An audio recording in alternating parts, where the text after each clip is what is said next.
First of all, we are very glad to be doing this program. Got a lot of history to it. I'm sorry I can't be here with Sallie.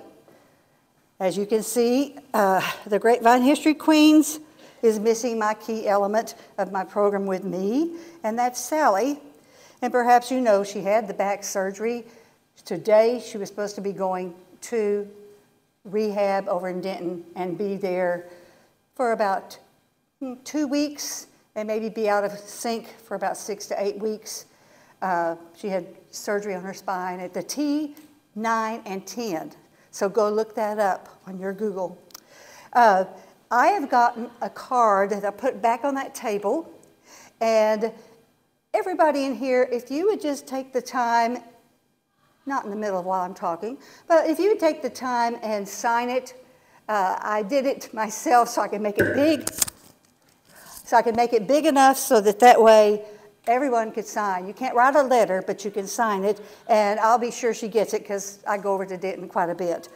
Okay, you know how the thing goes. You can't keep a good friend down. So therefore, she is definitely going to be here in spirit with all of her energy.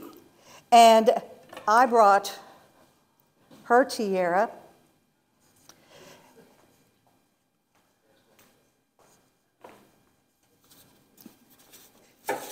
I don't have her hair, and I hope this will stay on her, but she's here to be with you and me. So I didn't tell her I was doing this. She'll see it. So now we've got the spirit of Sallie with us, with her crown. And after the meeting, I do encourage you to look up here at the copies. The brown one back behind that is actually the original, and we will stick it to the table later. But please look at this, and you'll see how hard it was to read for someone like me, because it's very small print. So, Read all about it. News by electricity. It's news coming to you by telephone, the latest invention. Coming to town. You can get your own Grapevine telephone. Come on, people, and it's just only a few cents for a can I have one? You get one thank too, you. man. Oh, my goodness. Oh, thank you so much. I think I'm going to put mine here. I don't want to see anybody touch it, okay? As we spin the dial on the telephone back to the year of 1884, let's take a look at our town through the lens of the Grapevine Telephone newspaper. We're in awe of how much information was found just on the 4 pages. Of course, like I said, you can see how tiny it is, and it may not be a big article, but you can find it if you look for it. So that's where Sallie and I have been for the past whatever time. One of Grapevine's great friends and colleagues found this newspaper, the brown one, and donated it and brought it to the attention of Mayor Tate and others here in our city. And I will introduce you to him at the end, because I'd like for him to share with us a little bit about how he ended up finding it and what he does. And I'll tell you more about our guest later too. So we're thrilled to share the contents of just these 4 pages with you from the December 5th, 1884, Volume 1, so you know that means it's the first year, number 36 with you. We are curious about the year of 1884 and all that happened here in Grapevine, Texas, in the United States, in the state, and in the world. 1884 was not one of our prime years here in Grapevine. We have much more designated years like 1844, 1888, 1907, 1970, and 1991. That's another trivia question for you, is to find out what those special things were. So, to your surprise and our surprise, there's a lot to learn this year about 1884 and about Grapevine right here in just that newspaper. But before we dial into the Grapevine Telephone, we want to think for a moment about all the things that were not here in Grapevine in December 1884, when the newspaper was published. We did not have, I guess I should be turning on the screen. Would you like to see it? I worked hard on it. Okay, let's see. First of all, that's the page that should have been up, and that shows you what it looked like, and you can see how faded it is. So there was a lot of looking at this. So that is what the pages look like, and you see that I've got the volume 1, 36 up there too. And there we are. Now, we didn't get our picture with these crowns because things happen so fast, but that's one we dug up from one that we did in July one time. So there's always a picture of Sallie and Pam, and as she says, we are the Grapevine History Queens. Now, this is, again, the very top part. Do you know what we call that? Masthead. The masthead. Well, of course, I know Larry knows, but did the rest of you know? Anyway, so at that masthead, you can see that it shows December 5th, 1884, and at the end, it says number 38, and over here, volume 1. So it was not a long time newspaper like the Grapevine Sun, which was here 114 years. So, as we are going, there's 1884, our magic number, and these are the things that we did not have back in 1884. And I'm going to start over here with the green one. We didn't have a train or a rail service. That didn't come till much later. Well, the train depot was built in 1888. We did not have any brick buildings on Main Street. You should try to find some pictures of wood buildings in our books, because not too many people were going around with a camera in 1884 taking pictures of these buildings. There was no electricity. There was no sewer system, no official city government, and no paved roads or street addresses, no cars or trucks, no hospitals, and many more. So, Grapevine was, however, a hopping, thriving place full of activity and industrious people who were on the move getting ready for big things. And what was included here? Okay. Main Street had wooden buildings. If you see right up here, I'm so used to having a flasher, but you can't do it on the TV screen. Over here, the balcony, that was what we called the Baker Hotel. And right down here is the place that the Baker Hotel was moved to. It's the white building, and it's still not brick. I kind of cut off the next to it because it is brick. But the Baker Hotel was a 3-story wooden structure on Main Street, had 15 rooms and 1 bathroom. That's almost as bad as the Bichongs, right? It was built around 1870, and then in 1912, it was moved over here. And again, we had early dirt roads, generally unpaved, that played havoc whenever it rained, and we had mud, and they were impassable. Now, we had general stores, great merchants, and I'm sure if you've looked at some of the, especially on the west side of Main Street, you will see that they have plaques telling about what that building was. Very interesting if you want to spend one of our cooler days this week going by and looking at them. They're not as often on the other side, the east side, but the west side has quite a few. We had churches.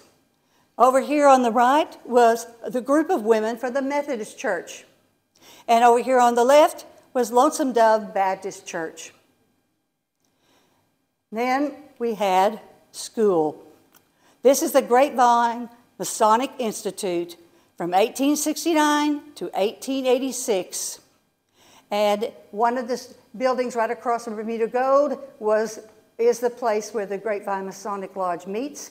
And you can see their symbol that they have up there in there.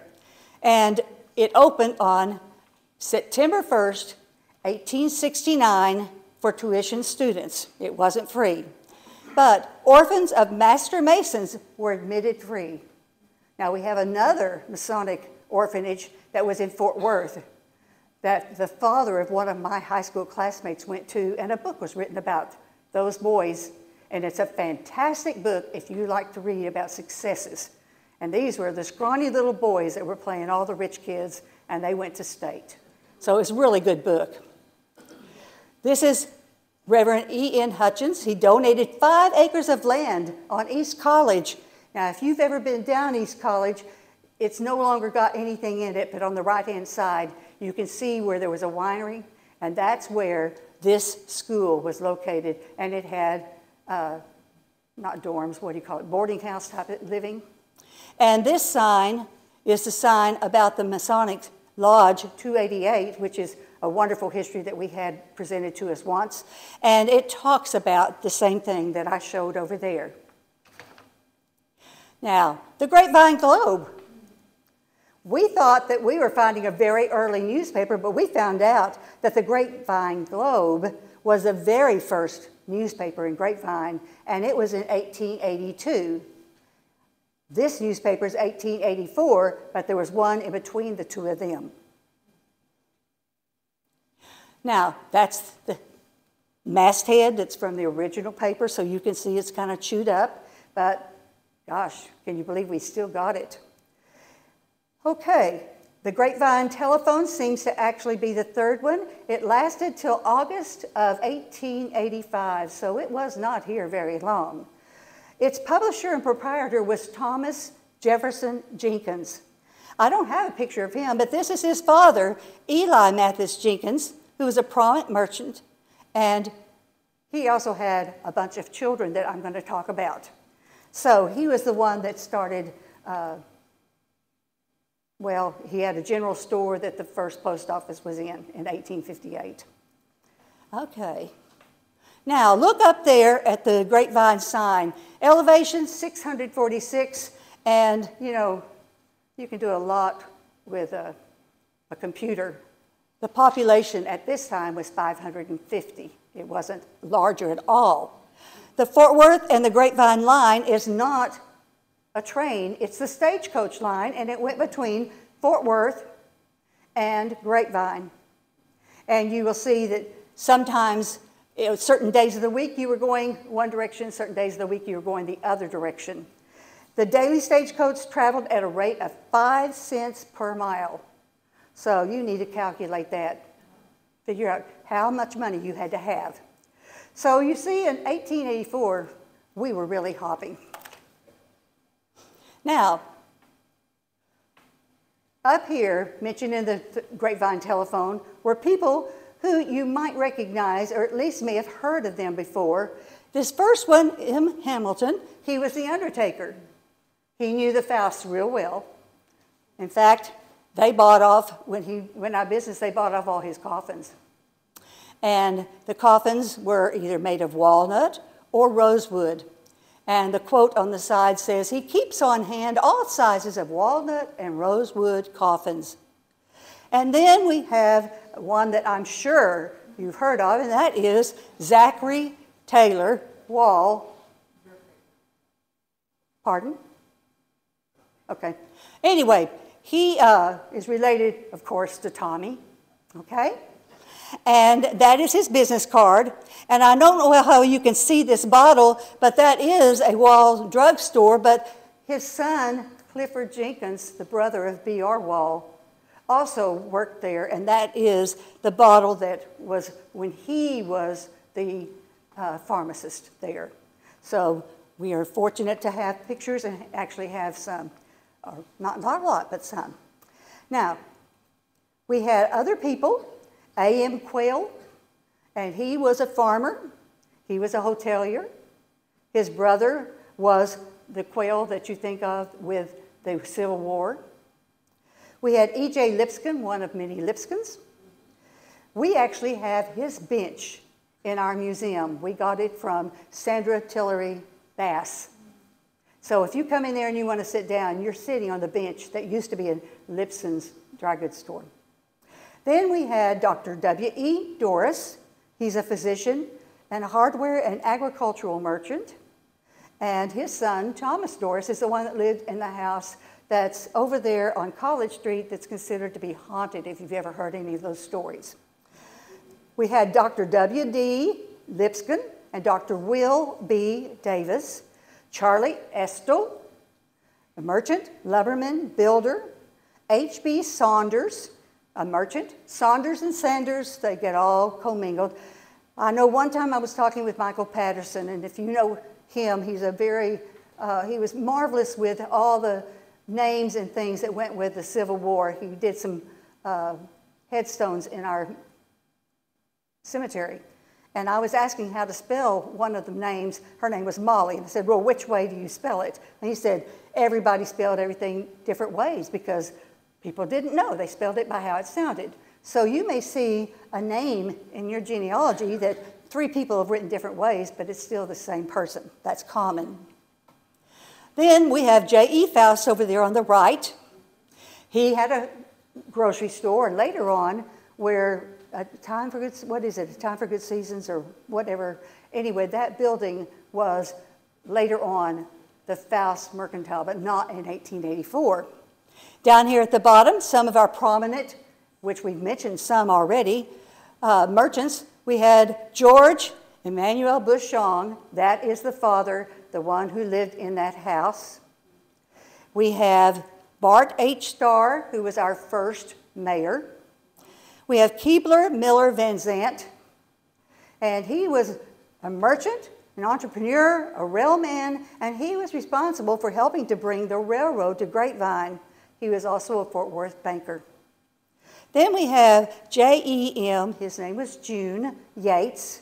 He also was a merchant, part of the Yates family, and he was one of the 5 board members of the Grapevine Masonic Lodge. Now, his home is where Faust Funeral Home is right now, and when they did the renovations on that, they put it back into the way it looked back when J.E.M. Yates lived in that house. So the way it looks now is following that floor plan. Now these, of course, are just some of the prominent men mentioned in the Grapevine telephone, but behind the scenes and not mentioned in the newspaper were their wives, who we want to mention tonight also. Some of the wives are pictured here on this slide. The first one is Daisy Hewitt Faust. Now, she's the wife of Mrs. J.E. Faust. He's J.E. Faust the first, okay? Then we have Maddie Moorhead Quayle. Her father was Judge Tracy Moorhead. He's the one that gave the name to our town of Grapevine. And then we have Virginia Araminta Jenkins Wall, and she was Z.T. Wall's wife. Notice I said her maiden name was Jenkins. Her father was Eli Mathis Jenkins. She's one of the 3 people I have pictures of that are sisters. The next one, Kate Jenkins Yates. That's Mrs. J.E.M. Yates' daughter. And again, she is one of the daughters of Eli Mathis Jenkins. Then we have some other wives. We don't have pictures of everyone, but Mrs. Eleanor Thomas Estel was a wife of Charles Estel. Mrs. Elizabeth Harmon Doris and Mrs. Miranda Ferguson Doris were 2 of W.E. Doris's wives. Then Mrs. Joey Estel Lipscomb, the wife of E.J. Lipscomb. Mrs. Ann Day Cook Lipscomb, wife of W.D. Lipscomb, and not all the Lipscombs are related to each other. Then, actually, Keebler Miller Van Zant didn't have just one wife. He had 3 wives, not at the same time. One of them was Octavia Pendleton, and the other 2 were sisters, Minerva and Maddie Pete. Now, Mrs. Elizabeth Jenkins Bushong, You already heard about her and her husband with their 13 kids. She is the third daughter that I've got up here of Eli Mathis Jenkins. And I put the pictures from Facebook that show you when they were moving the house. So you can see right there that they are moving it, and I want to say, is that probably Wall Street? Do you know, PW? When they went up Wall Street, and then the house right there is right behind that marker that Jane Dockler's class did about the city government, and it's a little bit behind the Victorian cabin. And again, I am so glad to see that we are being able to restore that. How many of you have been out there near Katie's Woods and seen the house before? If you have, you know how fearful we were about whether that house was going to make it or not. But I learned something new. I did not know that it was a dog track one and that it had one burned down. So that makes it easier when you consider there's 13 children living in that house somewhere. Okay. Now, extra, read all about it. We're going to hear a lot of news in brief, because there's not a whole lot of room up there, about the local news, the Grapevine news, the state news, the national news, and even world news. So, with the local news, the telephone had personal bits of information. First of all, Mr. Harry Keene went to Dallas yesterday on a pleasure trip. And then Mrs. Charles Essel would love this one. She was living 2 miles south of Grapevine, and she was very low with typhoid dysentery. And wouldn't you like the world to know that about you? Okay. That's the local news right here. Then, we are talking about local news. There is, I'm sure she had an outhouse. And this was about the typhoid fever is here, how are facts about it, how to avoid getting it. So we had all of that up there.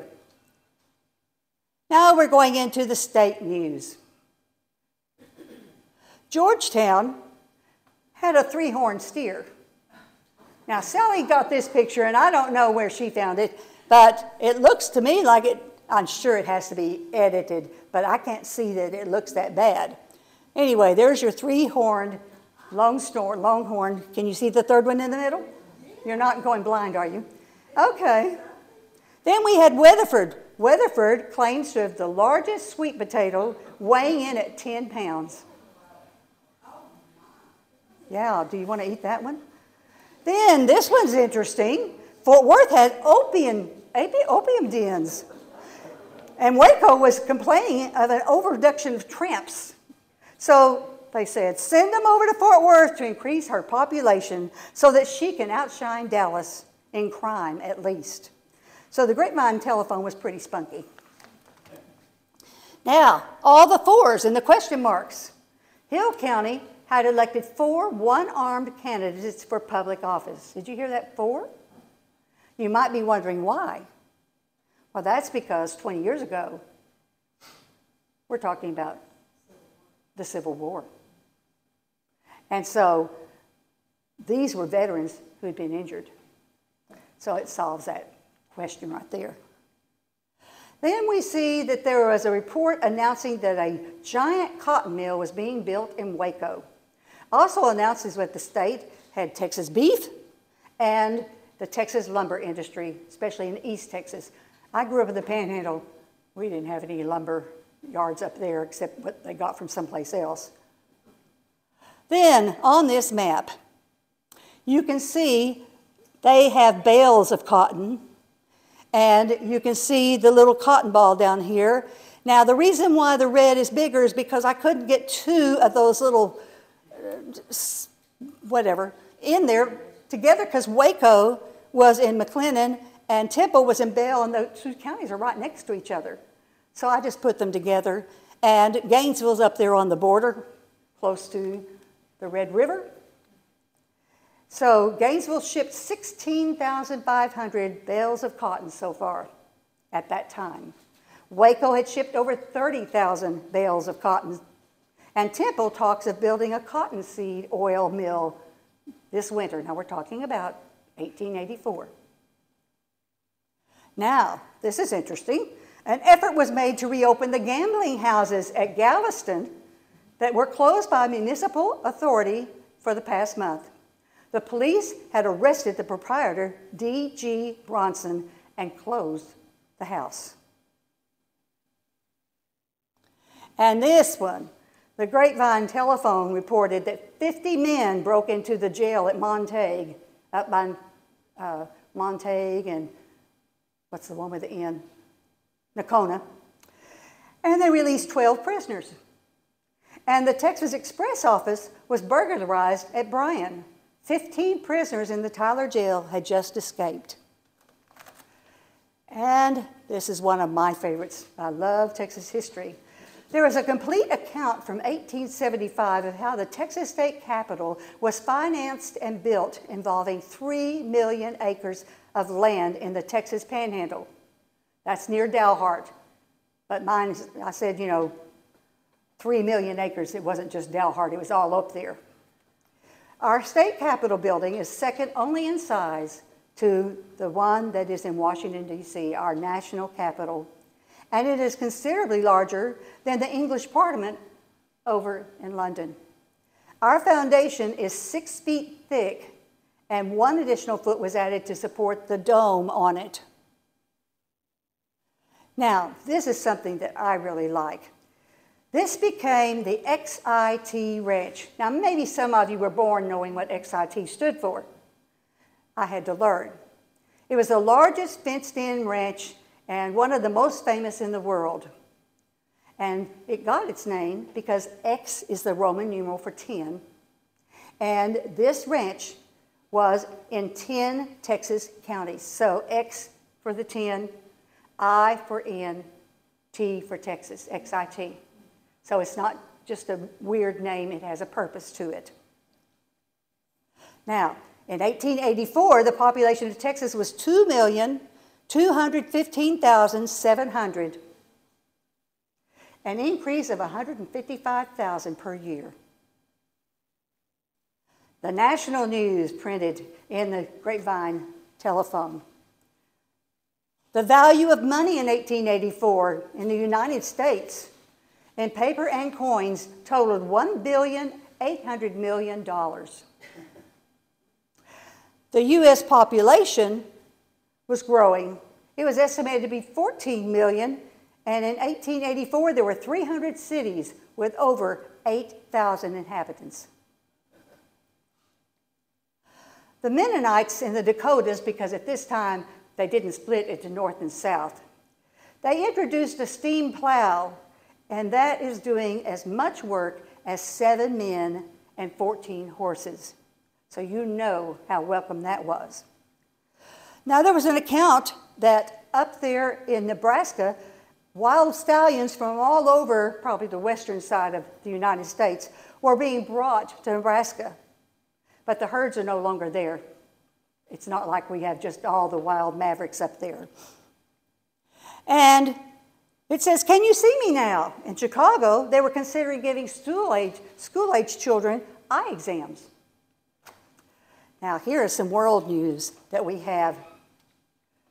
The telephone, the real telephone, not the newspaper, was not introduced in Grapevine. It was introduced in New Zealand in Von Dreeman's land. Do you know what country that is? It's Tasmania. Can you see down here? Pardon me. I keep thinking this is that thing I can turn the light on with. Tasmania is at the bottom. So Borneo and Formosa also had telephone service. These 3 countries had phones before Grapevine did. This one I think is interesting, if I hit the right button. The quote says, "Everything you see isn't always what it seems." Now, how high is the sky and how deep is the sea? I guess I should say how deep is the ocean, right? I need to change that. Mount Everest was estimated to be the tallest mountain. Above seawater, they estimated 29,000. Well, we know now that it's 29,029 feet. That's not bad in guessing. They weren't far off in 1884 about Mount Everest. Then today we know that the western Pacific Ocean, the deepest point is the Mariana Trench. And it went all the way down 36,089.2 feet. Now, interspersed, this is interesting. My brother is a real philatelic person, and he added some of this to me. And interspersed with everything, there would be interesting local information buried in the newspaper, such as an update on the 13 dead letters held in the file with addressing names. Post offices everywhere were required to advertise unclaimed letters. The patron had to buy and pay a penny to reimburse. They had to pay a penny to reimburse the postmaster when they picked up their letters. After 30 days, an unclaimed letter was sent to the dead letter office, where it would be opened, examined for a clue as to who sent the letter, and returned whenever they could. A pat on the back for Grapevine having the cleverest postmaster in the state, Charles W. Hamilton. And the newspaper gave the location of the Grapevine post office in 1884. Of course, it's been in operation for 40 years and no doubt has moved around quite a bit. You probably, if you've been a long time resident here, know of at least where 3 places that the post office has been, but it's been countless places. I know 4. The newspaper gave the location of the Grapevine post office in 1884, and it had been in operation for 40 years, no doubt had moved around quite a bit. So there was no news in the Grapevine Telephone about where that first post office was located, but it is good to know where it was in 1884. And this was the Fort Worth line. We saw that earlier, which shows you it's not, I personally thought it was a train, but it's a stagecoach line. And it leaves Grapevine on Monday, Wednesdays, and Fridays. And it leaves Fort Worth on Tuesday, Thursdays, and Saturdays. Now, the man who was the proprietor of this stagecoach line was named D.C. Trigg. If you know Gloria and Ted Ware, Gloria's maiden name is Trigg. This is her family. Okay, the Grapevine Telephone reported J.P. Vaughn, the Grapevine Masonic Institute school teacher or schoolmaster, said, all parties indebted to me for tuition for either or both of the past scholastic years will please settle by the 15th of December next, as I will be at the time needing to have money to meet my obligations. The Grapevine Masonic Institute is now nearing the close at this time in 1884 of its 16th year. It was controlled by a body of 5 of their number. See how many men that were the board of managers, you recognize their names.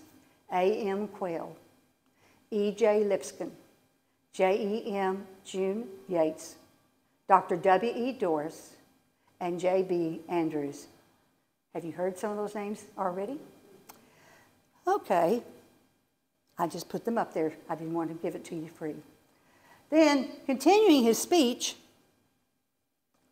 the schoolmaster, Professor Vaughn, commented, the course of study is ample and teachers are competent. Ancient and modern languages, instrumental music,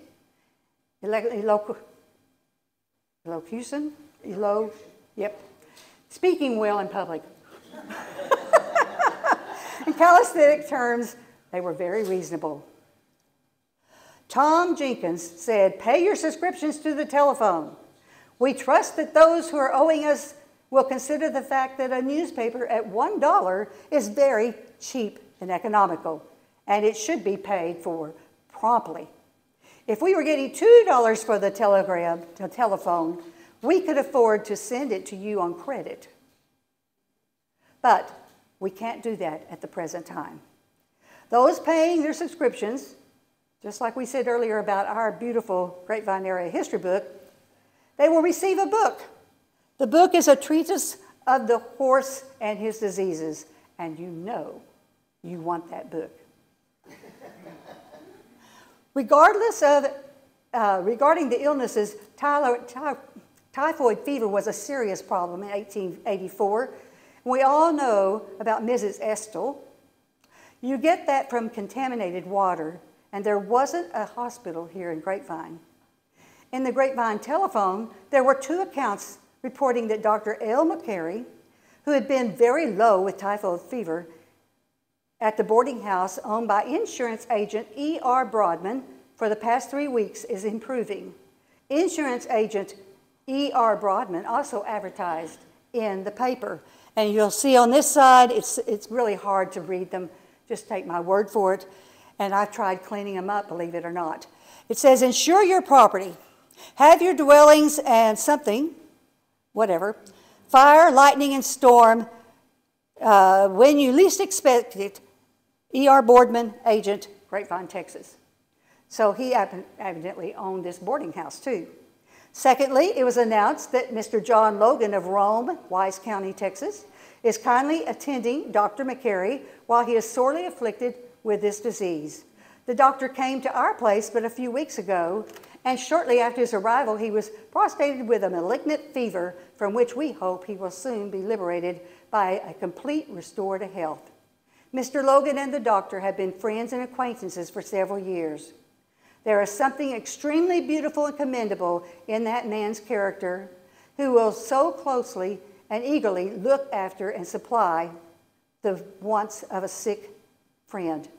We hope for the doctor a speedy recovery, and for Mr. Logan all the blessings of a life well spent. So this is a stretch. This is our bucket brigade. There was some local political grumbling in the telephone, such as, the Grapevine Fire Company does not seem to be under very good government, as it has failed to have a meeting any time for such a long time. And the cheap politicians around town have ceased shooting off their bazoos of late. Also, the farmers of this neighborhood have organized a farmers' reliance, and I don't know how it will succeed. There was also some great ads in the paper, including one for the new home sewing machine. There was no price given. And you can see an advertisement, a picture of the machine, and that was like a plaque that went with it. Now, Yates and Bashong are almost giving goods away. It says, don't take our word for it. Go to Yates, Bashong and Company and see for yourself. You can see the clothing, the style of the period. Look at the Mary Jane shoe. At Lipson and Weatherly, you see that our stock is complete in every department. We will make it to your interest to call and examine our stock before buying. At the very top, those two plates are now in our museum. I think they're probably in the attic in the case that has several plates. But those borders are actually the months of the calendar. So one of them at the top, the one with the ducks, that is the 1911 calendar. And the one in the pink, that is the 1913, and it's got a sailboat in the center of it. So go look for them when you go to the museum. Then you see that they had signage for dealers in hardware, tinware, crockery, china, glassware, and lamps, and queensware, Wedgwood, creamer, and a place setting. You've seen Wedgwood before, haven't you? Okay. Now,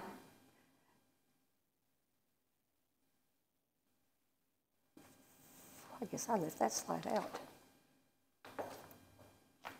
This is Barton and Saunders, and they also had queensware, hardware, agricultural implements, and groceries.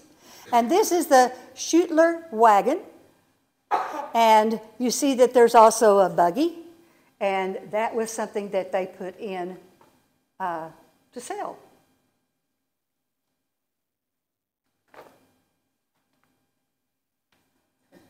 I'm just wondering why I've skipped these. Anyway, this was good. F.L. West, the dealer in staples and fancy goods, also said in the very bottom part, everything that newly married people want to go to housekeeping with them, they can get there. And F.L. West will make it interesting to you if you bring the money. Everybody wants the money.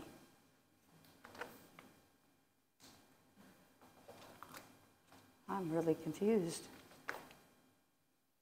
Okay, Tucker, Estel, and Company. I'm so glad the Estels are here to hear their name more than one time. Kansas. Kansas was known as a wheat state. Kansas kept constantly on hand the best brands of Kansas flour. Special inducements were offered to cash customers. Now, listen. I don't even see where I've got those. Makes me wonder what I did. I really thought this was good. Here we're talking about opium. And we said, imagine peppy 19th century ads for over-the-counter drugs using narcotics containing cocaine, the one that's in color, heroin, the one with the Bayer aspirin, and the one that's over here behind the cocaine, opium. The bottles that are over here, they are different types of medicines, and the middle one is that bottle that is from Wall's drugstore. Now, J.E. Faust had staples and groceries, and he spelled coconuts C-O-C-A-C-O-A-N-U-T-S, and I would have written it down there, but I found every one of those, fruits in this one basket, and you can see the coconut over by J.E. Faust over here. Now, how many of you always look forward to the Christmas catalogs? It says over here that this is the Montgomery Ward and Company's catalog number 47, and that one happens to be 1890. I found some with different dates, but I didn't find one around 1884. 1890 was the closest one. Remember all the times that you would go and get a catalog and look through it as a kid, circle what you liked? Those were fun times. Might have been cocoa, like the cocoa bean, that like C-O-C-O-A, or you just missed Well, it's all fruit. So, that picture came with it? Okay. The picture came with it. well, no, I found the picture. But I'm just saying that everything listed there is a fruit. We just don't think they spelled very well. And that could be, who knows?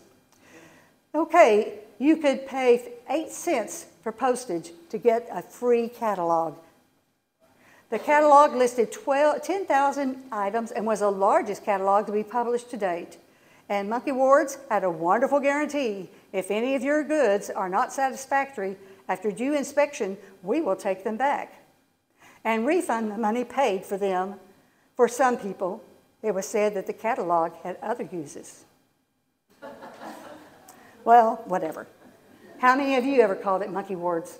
Any of you ever called it? I thought so. Okay, you could get Dr. Lindquist's corset for somewhere between $1.75 and $2.75, or you could purchase the slicker from the Tower Fish brand pommel slicker.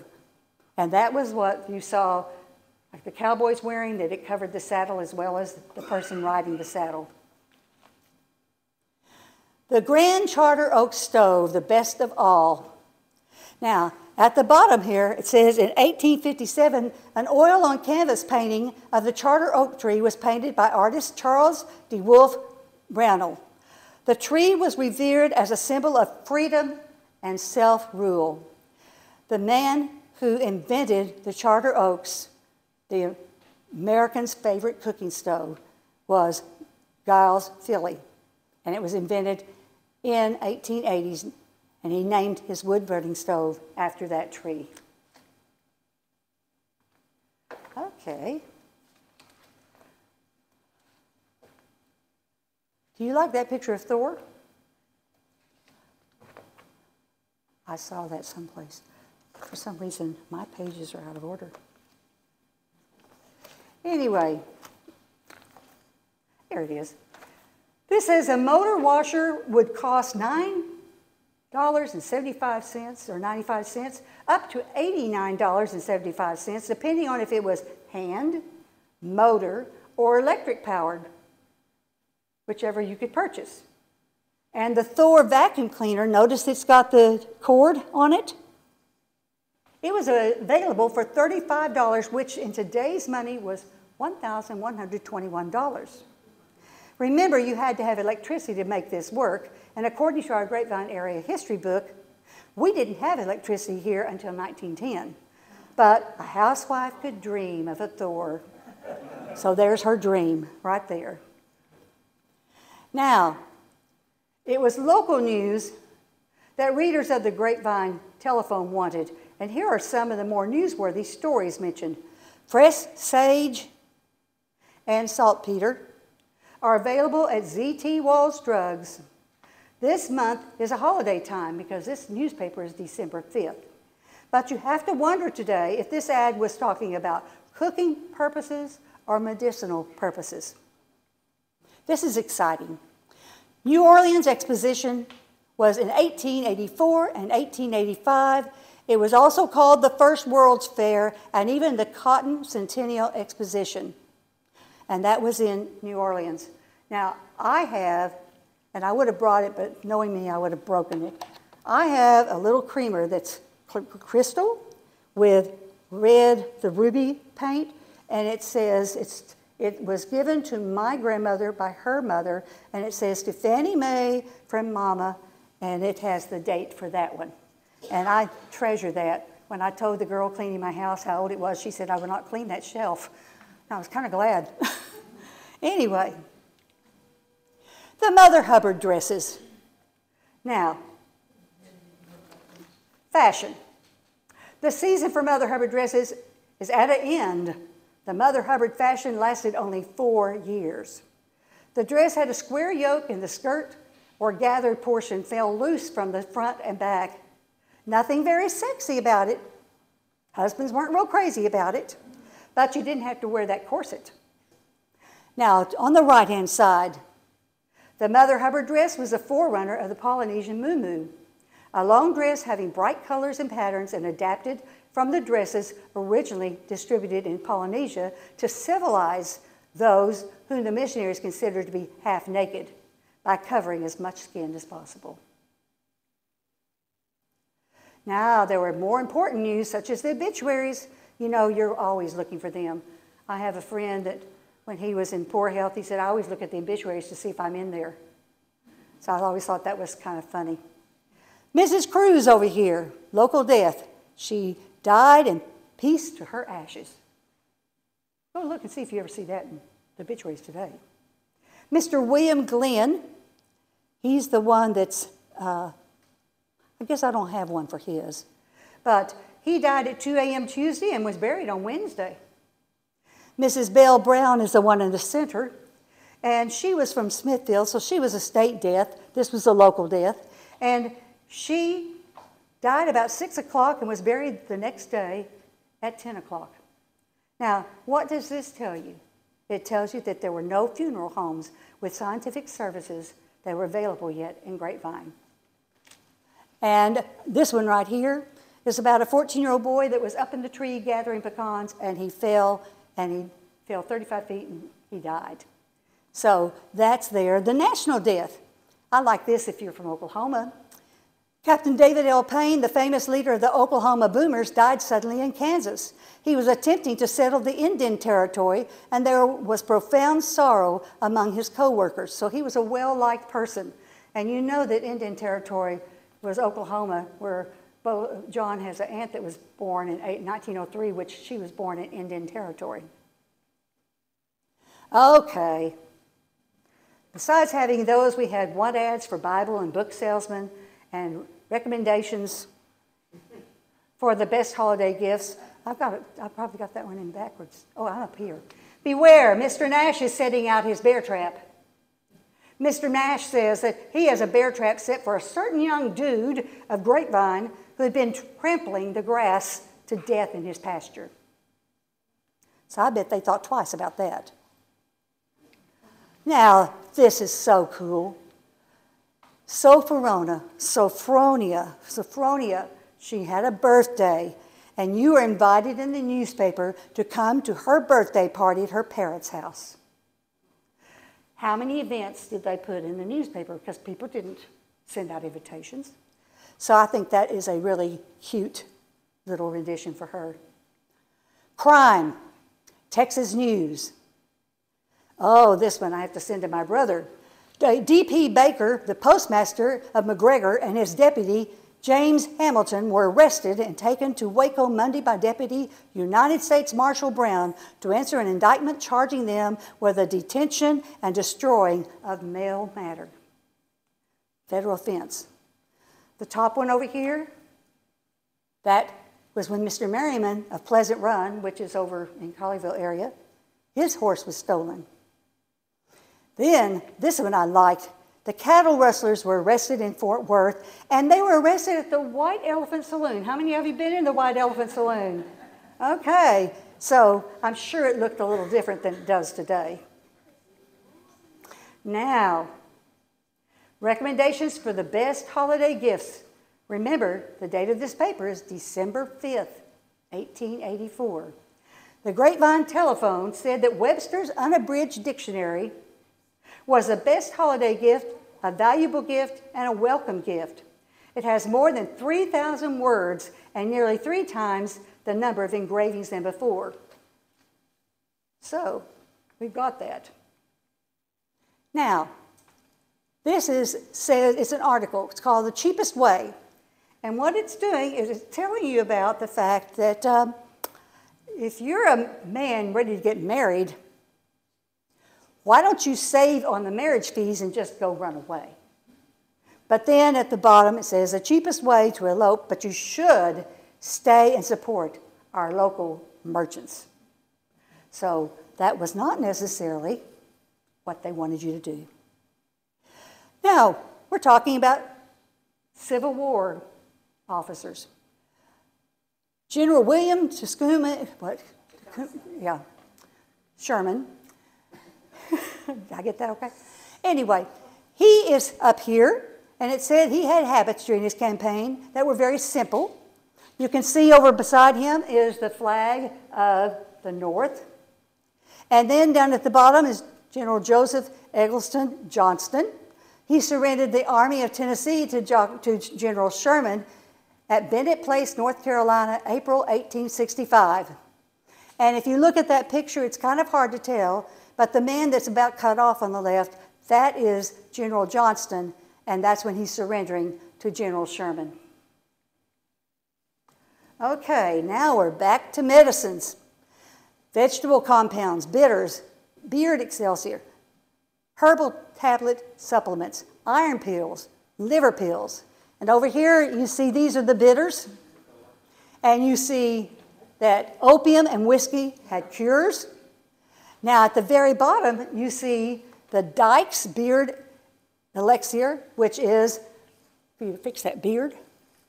Do you use that? It was only $100 a man could order this, and it guaranteed to build his beard or mustache. And I don't know how well you can see those cups, but the first one has the little lip on the inside so that your mustache does not get wet when you take a drink out of it. Don't forget the bitters. Prickly ash bitters. Now, they have hops bitters, Brown's iron bitters, electric bitters, prickly ash bitters, host letters, stomach bitters, and more. You all know what bitters are? Okay, I found it out.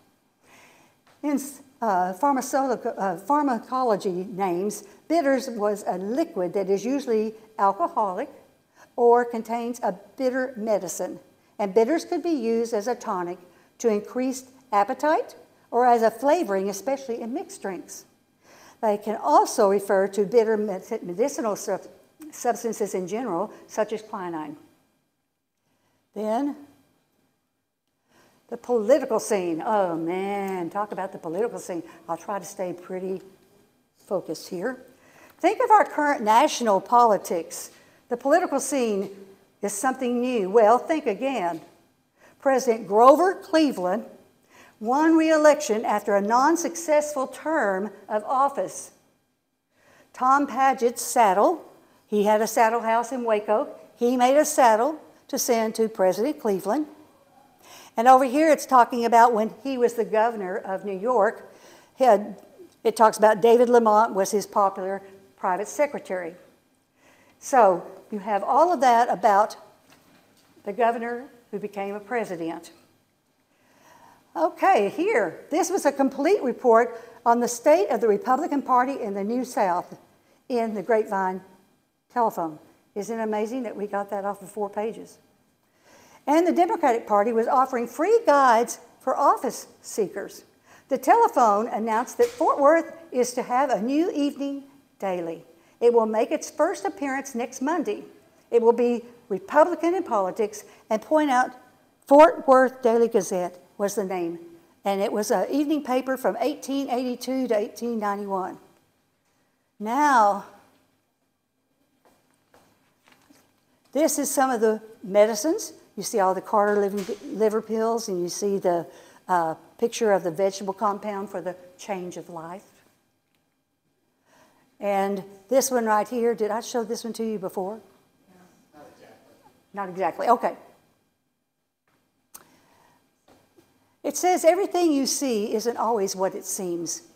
You know how the glacier is.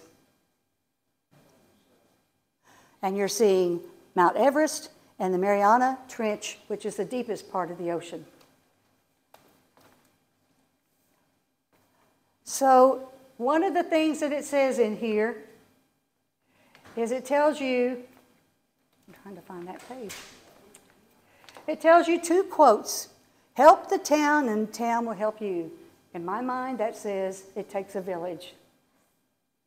Then it is the duty of every citizen to patronize his home newspaper. Now, it's amazing. You start talking about something that someone has found for you, and it just keeps coming up everywhere. We have found more sources of other 1884 Grapevine Telephone newspapers. This one right here was April 25th, 1884, Volume 1, Number 4. This one right here is the one we've been talking about, December 5th, 1884. This one right here is September 26th, 1884.